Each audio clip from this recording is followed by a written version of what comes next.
정영택 목사의 쉐마 바이블입니다. 우리는 마태복음의 말씀을 묵상하고 있습니다. 오늘은 마태복음 13장 53절에서 58절 말씀입니다.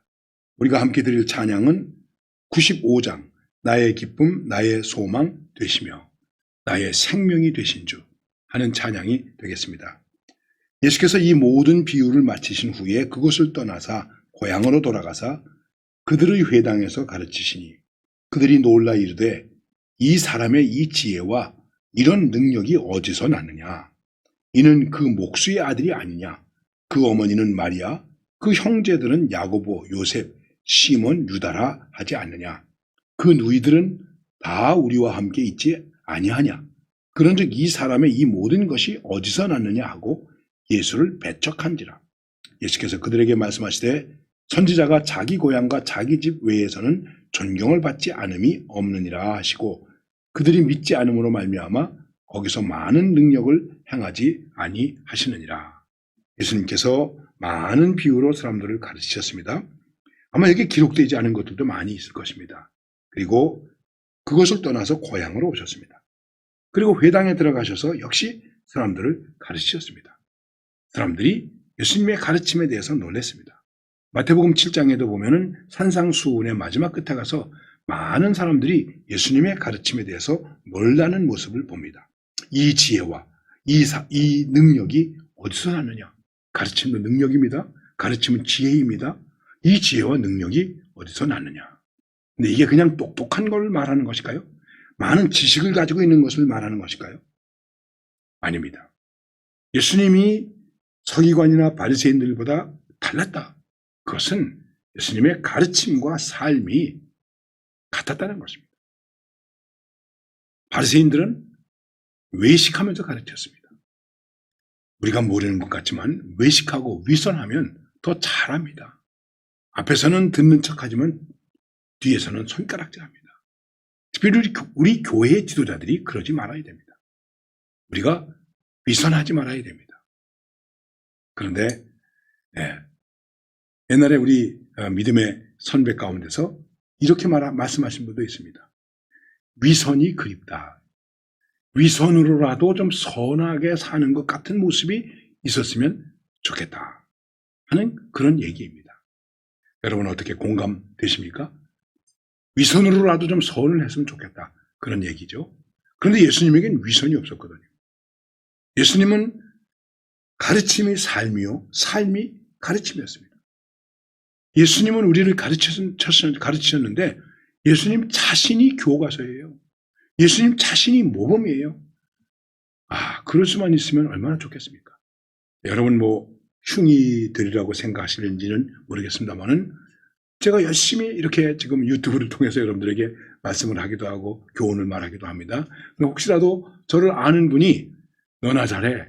만일 제가 그런 입장이 된다면 어떻게 되겠습니까? 아니면 말은 잘하네. 말은 잘하네. 예수 믿는 사람들은 말은 잘해. 옛날에 우리 속에서 말 잘하면 공산당이라고 그랬어요. 말 많으면 공산당이. 말 잘하면 예수 믿는 사람. 예수 믿는 사람이 말만 잘해가지고 되겠습니까? 안 되죠.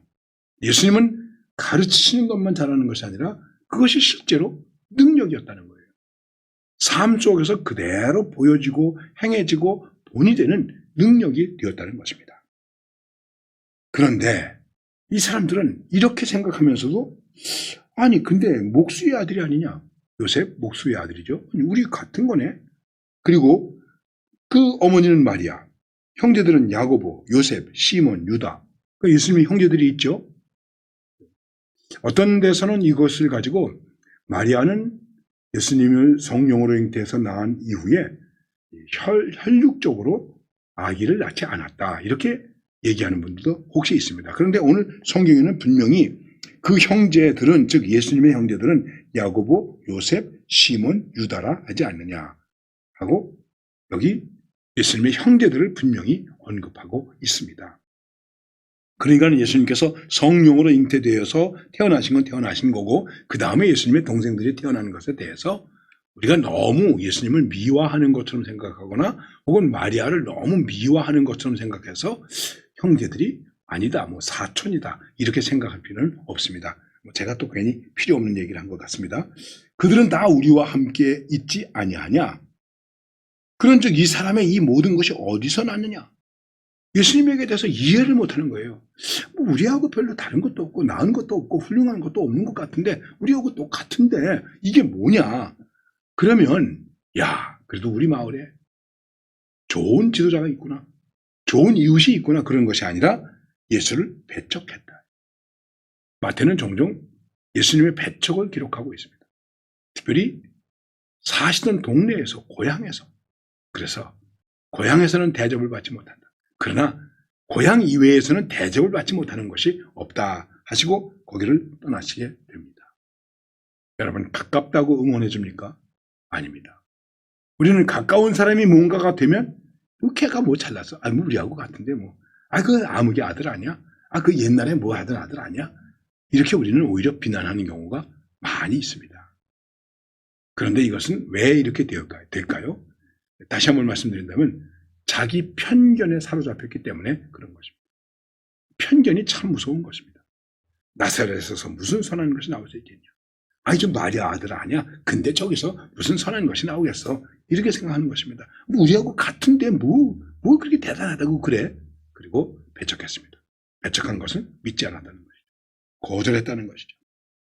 그래서 예수님께서 이 거절하심에 대해서 섭섭한 말씀을 하십니다.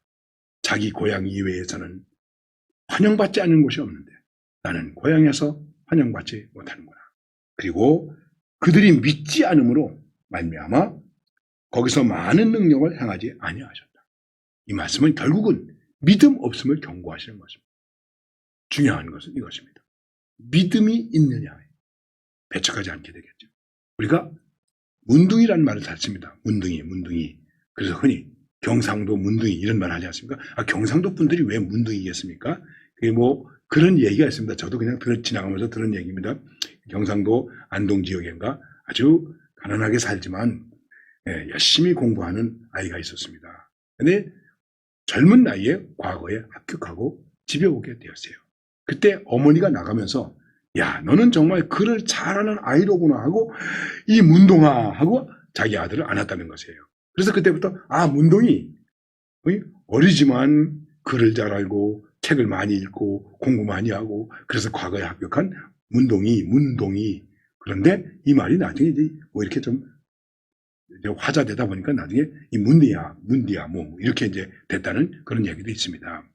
여러분, 엄마가 자기 아들을 이 문동아 끌어안았지 않습니까? 예수님이 가르치심을 듣고 굉장하네. 그리고 이분의 말씀을 들어야지, 믿어야지. 이분이 다윗의 후손 메시아네. 그랬으면 얼마나 좋았겠습니까? 배척했습니다. 배척했다는 것은 믿지 않았다는 것이죠. 믿음에 동의하지 않았다는 것이죠. 따르지 않았다는 것이죠. 그렇습니다. 우리는 주님의 말씀을 듣습니다. 주님의 은혜를 받습니다. 그 앞에 있습니다. 그런데 언제든지 두 가지죠. 받아들이는가 아니면 배척하는가. 여러분, 진리의 말씀을 들을 때, 은혜의 말씀을 들을 때 받아들이십니까? 배척하십니까? 우리 교회 안에서도 종종 그런 배척적인 모습이 있어요. 그래서 나중에 야고보가 그런 충고를 하는 것입니다. 너희 마음에 심겨진 도를, 하나님의 말씀을 온유함으로 받아라. 배척하는 마음으로 받지 마시고 온유함으로 받으세요. 그러면 거기서 많은 열매를 거둘 수가 있게 됩니다. 온유함으로 받는 마음은 뭘까요? 옥토가 되는 것입니다. 좋은 것입니다. 아름다운 열매를 맺을 수 있게 됩니다. 바로 이런 은혜로 오늘도 은혜 앞에서 깨닫는 자로 살아가는 하나님의 사람들이 되시기를 바랍니다.